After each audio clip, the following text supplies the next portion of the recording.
Welcome, everyone. Today we will be sharing with you the results of our latest Green SmartMarket survey. The National Association of Home Builders, teamed with Dodge Data and Analytics, have been surveying single-family home builders since 2006 regarding their level of green building activity. Multifamily builders were added in 2014 and remodelers were added in 2017. The results from the latest survey conducted in 2019 are packaged in the 2020 Green Single-Family and Multifamily Home SmartMarket Brief. The brief was released at the 2020 International Builders Show, and it's available for free download from the NAHB website at www.nahb.org/SMR. Let's start with a little bit of background about how the survey was conducted. Surveys have been conducted every 2 to 3 years since 2006. Builders, and now also multifamily developers and remodelers, are asked about their take on the state of the green building industry, including questions about green products and practices, what they view as drivers and obstacles for building green, perceptions on the cost of building green, and their strategies to market and sell green. But over the years, the size of the survey had grown as trends and technologies evolved. After the 2017 report, we decided it was time for a new approach. So this time, 4 short surveys were conducted on the main topics that are included in this brief: market activity, marketing green homes, drivers and obstacles, and the use of green products and practices. This was done to encourage a wider response and better reveal the degree of green activity among home builders and remodelers. The new approach to develop to broaden the reach and increase the relevance of the study also established new benchmarks for understanding the prevalence of green building activity in the ever-changing residential marketplace. Each survey also asked for demographic information and for participants to identify their level of green building activity. The survey was open to general contractors, home builders, remodelers, and developers from both single and multifamily markets within the United States. This new approach resulted in increased participation, with 2,000 survey responses and over 1,100 unique respondents. While market outlooks, construction practices, and consumer preferences will most definitely change due to the coronavirus outbreak, these results can still be useful for builders as markets begin to open back up. Housing is a critical industry for economic recovery. We anticipate consumers being more aware of and placing a greater importance on factors like comfort, lower utility bills, and indoor air and environmental quality. These survey results help to identify areas that building professionals can consider using in concert with new and/or heightened priorities for consumers and adjusting their business models.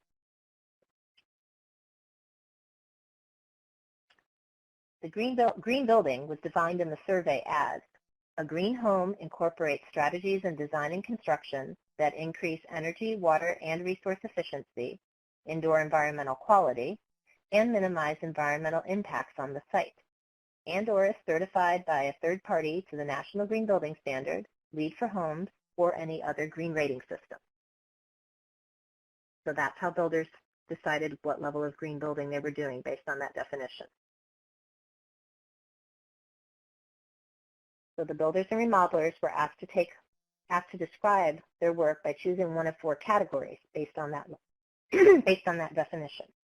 Are they dedicated green builders doing 90% or more green projects based on the definition, green builders doing 50 to 90% green projects, those with limited green engagement doing less than half of their projects green, or those reporting no green building projects at all?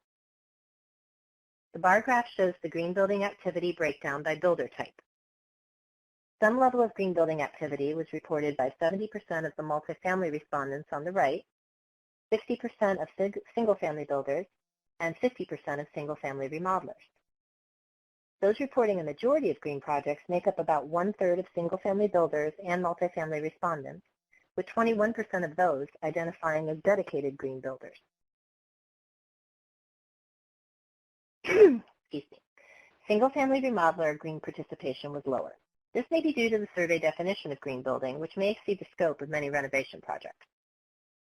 And since only 6% of those responding identified as multifamily, both builders and remodelers were grouped together for the analyses. This presentation will focus primarily on the single-family market. The level of green building self-reported by respondents is similar across all 4 surveys as seen in this chart. When referring to green builders throughout the brief and during this presentation, we're talking about those reporting that 50% or more of their projects are green, which is about 30% of the respondents overall if you add the gray and yellow bars together. Dedicated green builders, those doing 90% or more green projects, ranges from 15 to 20% depending on the survey. 41 to 46 of respondents reported that none of their projects met the definition of green building used in this set of surveys. So with that background, let's take a look at the results, starting with green building market activity. Why are single-family builders building green? Among those building a majority of their projects green, the top reason by far is because it is the right thing to do, named by 68% of respondents as seen in the top bar on the graph on the left. 47% build green to create healthier homes. 42% want their reputation in the industry to reflect this type of construction. And about 1/3 use green building to differentiate their product in the local market. Only 1/4 of the green builders said they built green due to market demand.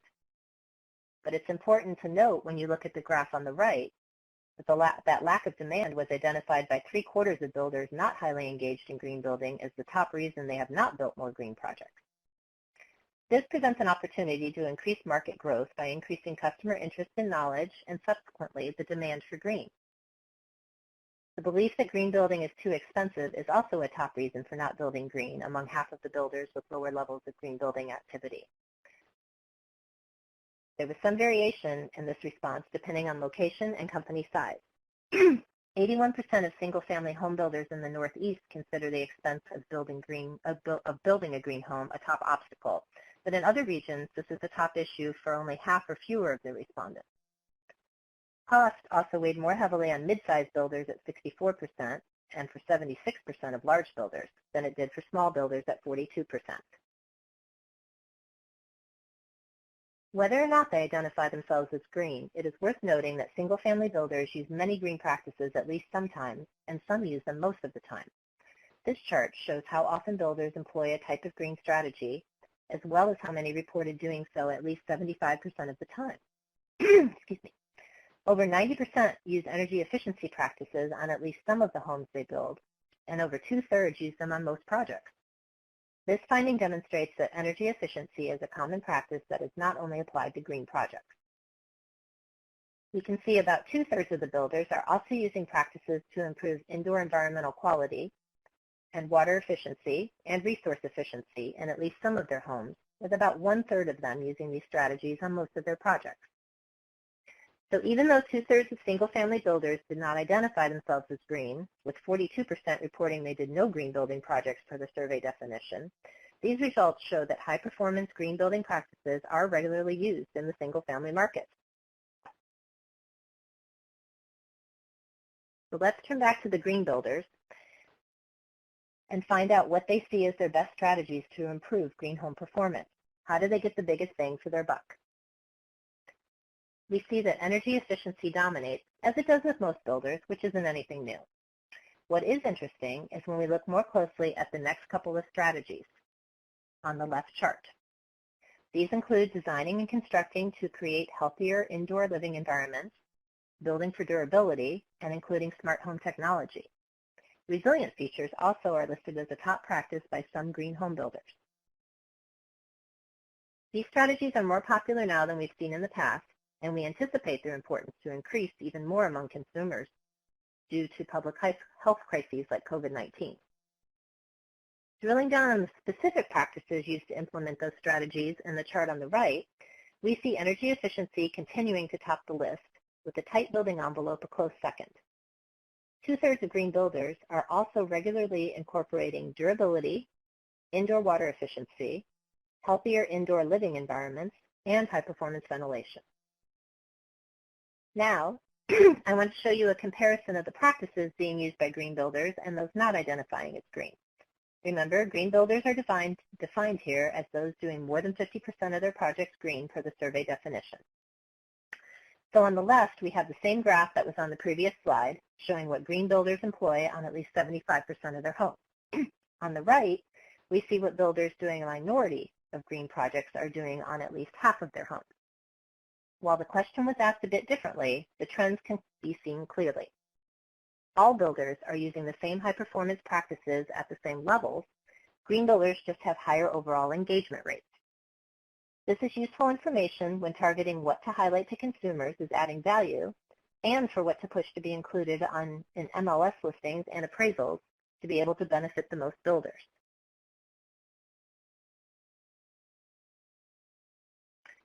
So new for this survey, we asked, on what percentage of your total home projects do you use resiliency features to help homes withstand natural disasters, such as flooding and wind events? The results indicate that green builders and remodelers are including one or more types of resilient features in at least some of their projects, almost 90% of the time, with 64% of them using them at least half of the time. This is a much higher rate of use than participants with fewer green projects, which is the pie chart on the right.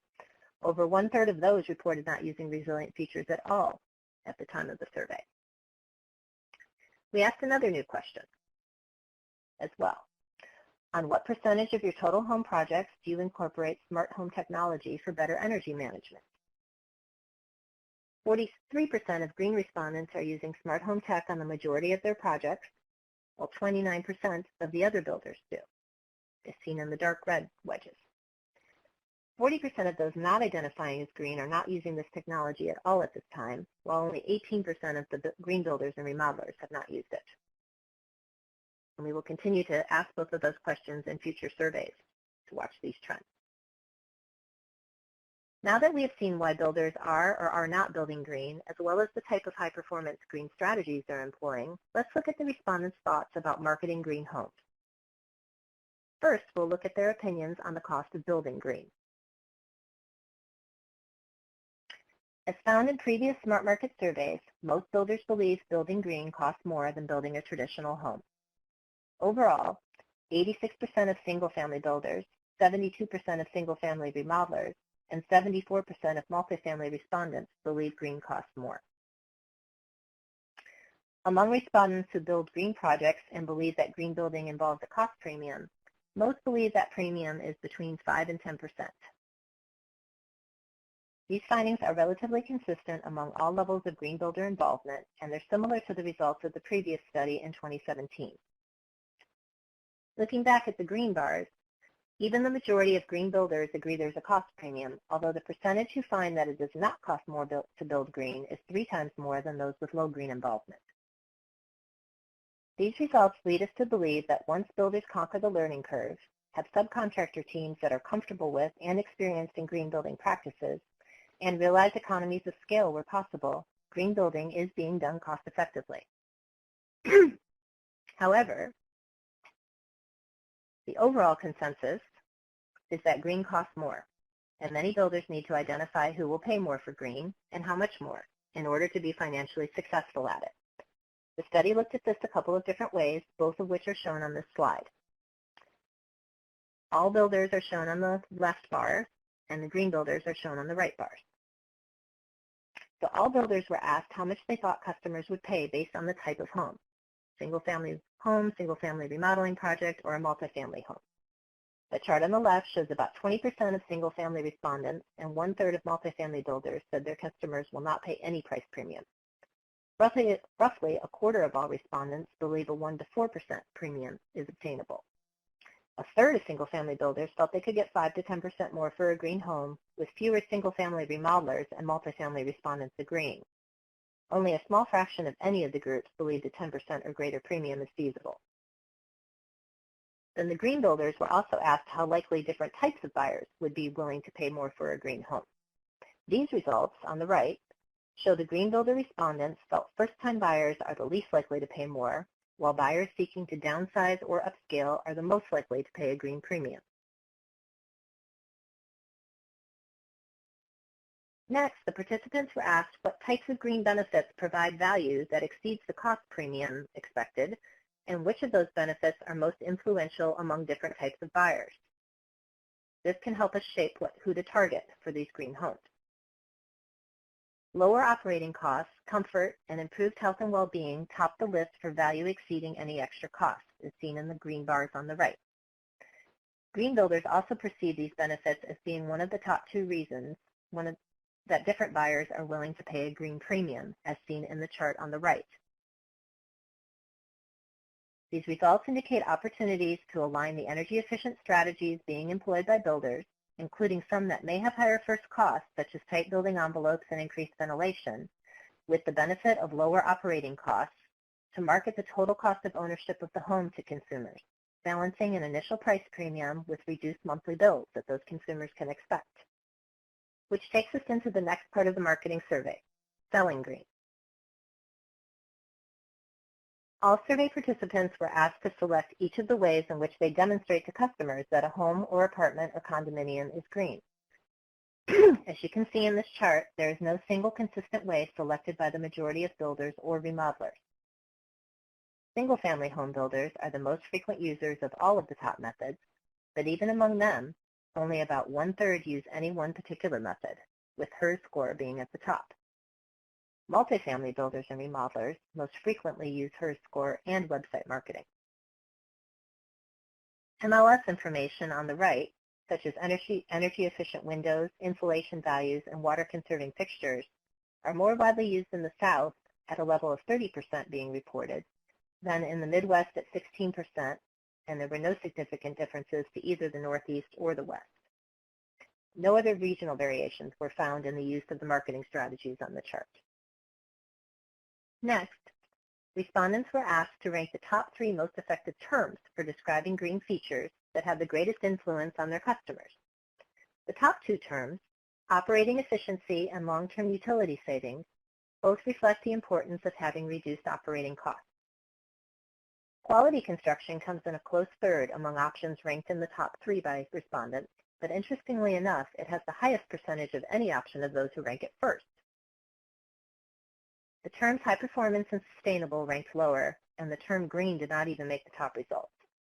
These terms are used regularly by building science professionals, but are not seen as highly influencing customers.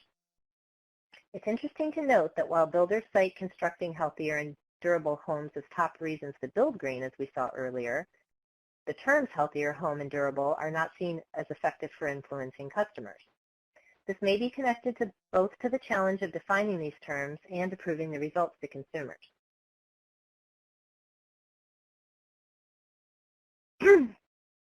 Reflecting the added value of a green home in an appraisal is important to help builders sell green at a price that reflects the difference between a green home and a home built to code. However, it's still relatively rare for builders and remodelers doing green projects to see the additional value of green reflected in the appraisal. Only 11% report that this occurs frequently or always, and 69% say it's either infrequent or it never happens. Of those who are seeing the value reflected in appraisals, which is the subset on the right in the green bars, a third-party certification is seen as the most valuable piece of information. The green appraisal form was only considered the most useful by 15%. Additional education on the benefits of completing that form should be considered. Next, most of the green home builders report that they see green features reflected in the MLS listings, but only 16% say it's a frequent occurrence, while the majority say it happens only sometimes or infrequently. Greater use of these fields as a marketing tool could help home buyers interested in green be more aware of available market options. The next survey in the 2020 SmartMarket brief looked at the drivers and obstacles to green building. Respondents were asked to rank the top 3 drivers that would encourage them to do more green single-family home projects from a list of 11 options. The top 7 are shown in the chart. Increased home buyer demand for green homes is the top driver. The only other factor ranked first by more than 10% of respondents and included in the top 3 by nearly half of them is more available, affordable, high-quality green products. This suggests price sensitivity as a critical issue and corresponds with the findings on the top obstacles that we will see next. Respondents were asked to rank their top 3 obstacles from a list of 6 choices. As you can see in the chart, over 3/4 of single-family home builders and remodelers report that lack of demand is the biggest obstacle preventing them from building more green projects. but a close second is the price premium required, with the price, quality, and available of green products also being a high concern. Despite overall industry concern about skilled workers, concerns about them ranked relatively low by those surveyed here.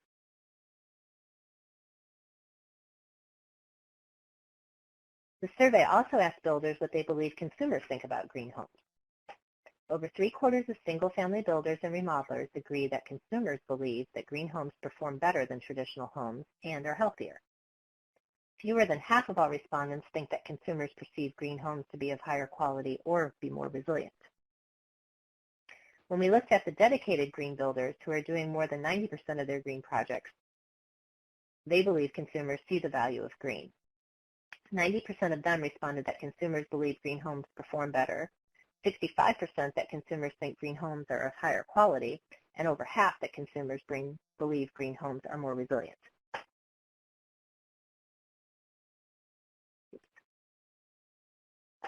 Excuse me. One more point on that. These perceptions offer insights on how to shape discussions between builders, real estate agents, and consumers to strengthen consumer awareness of the value and benefits of green homes in easily understandable ways to increase market demand and grow the green building market. Now we'll take a look at the final survey, which asked respondents about their use of green products and practices.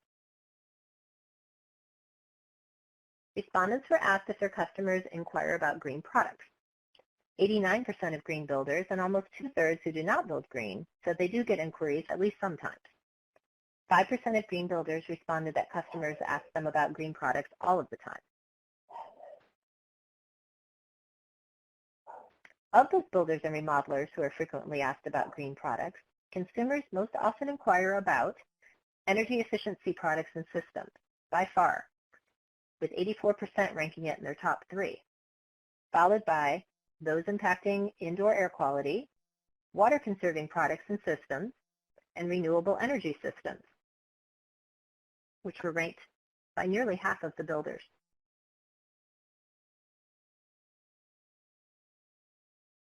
Turning back to the builders and remodelers, they were asked which green attributes impact their products and system selections when building and remodeling.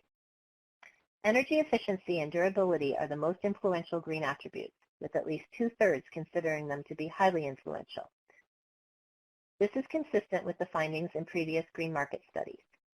About 1/3 of the respondents are highly influenced by obtaining third-party certifications, avoiding toxins, and incorporating water efficiency products.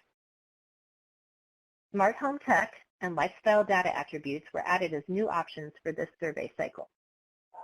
23% of builders rate life cycle data and 20% rate smart home tech as having a high or very high impact. This next chart breaks down the influence of the top attributes from the previous slide by level of green building.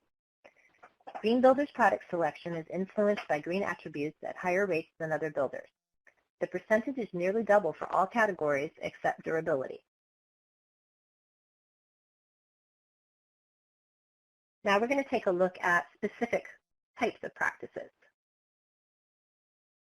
Looking more closely at the ones related to indoor environmental quality, builders and remodelers were asked to select the types of products they use on 50% or more of their projects.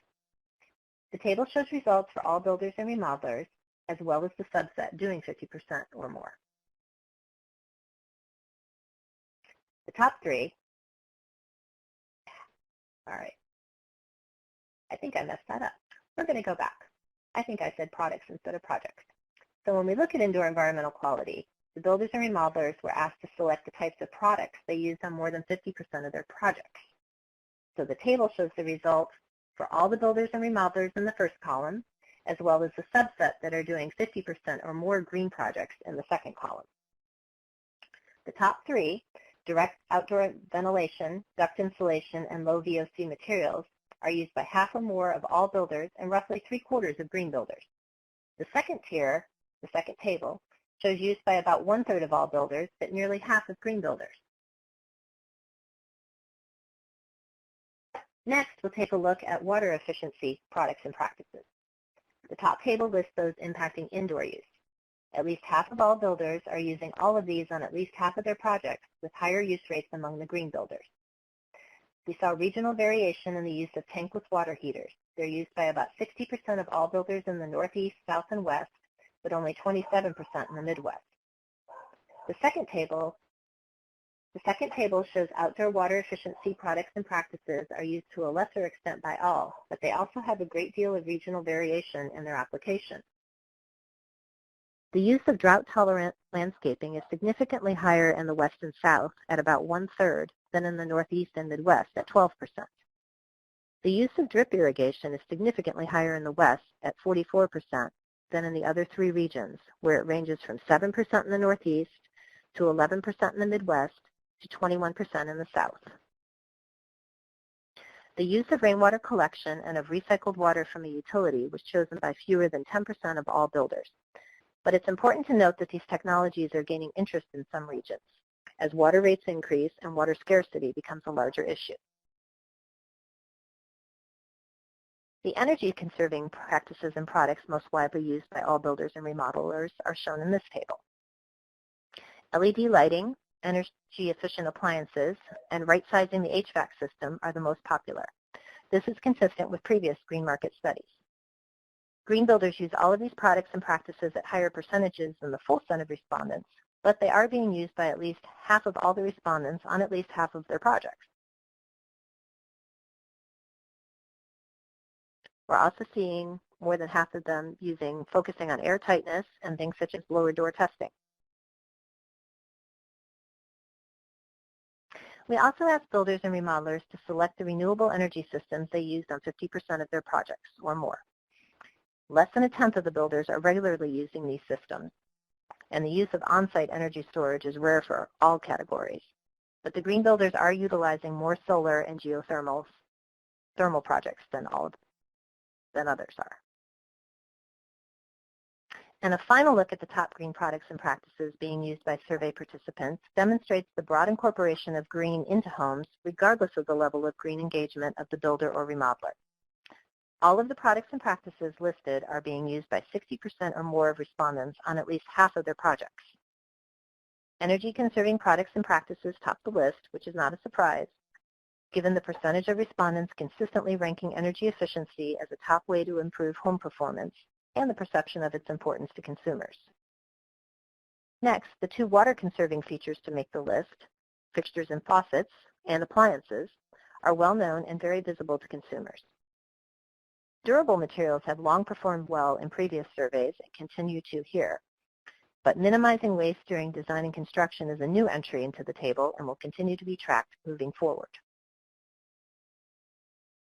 To wrap up today's presentation, let's summarize the key findings from the 2020 SmartMarket brief. The Green Building Market Activity Survey showed that a perceived lack of market demand is the top reason builders do not build green. Almost all respondents use energy efficiency strategies, and more than 2/3 of them do so on the majority of their projects. Over 2/3 of respondents use indoor environmental quality and water efficiency strategies, with 1/3 using them on the majority of their projects. And green builders are more likely to be using resilient features and smart home tech on their projects. Recapping the Marketing Green Home Survey, almost all builders believe it costs more to build green, with half saying it costs 5 to 10% more. But 15% of green builders report no cost differential. Buyers seeking to upscale or downsize are perceived as the most likely to be willing to pay more for a green home. And obtaining third-party certification is the top way single-family builders demonstrate green. The green features are rarely being included in MLS real estate listings or reflected in home appraisals. Looking at drivers and obstacles, consumer demand is both the top driver for building more green homes, with the lack of demand being the top obstacle. The availability of affordable, high-quality green products is also a key driver, with the lack of these products seen as a key obstacle. Influencing consumer perception on the quality and value of green building offers an opportunity to increase builder engagement. Looking at green products and practices, energy efficiency dominates. 8 different practices are used by more than half of all builders on at least half of their projects. Indoor water efficiency strategies are widely employed by all participants, while use of outdoor strategies is less common and varies by region. Finally, almost 10% of builders and about 15% of green builders use solar or geothermal on more than half of their projects. And that concludes the presentation. The 2020 SmartMarket Brief is available for download at www.nhb.org/SMR. Please contact any of the NAHB Sustainability and Green Building staff for additional information or assistance with all things green building. Thank you for your interest in this topic.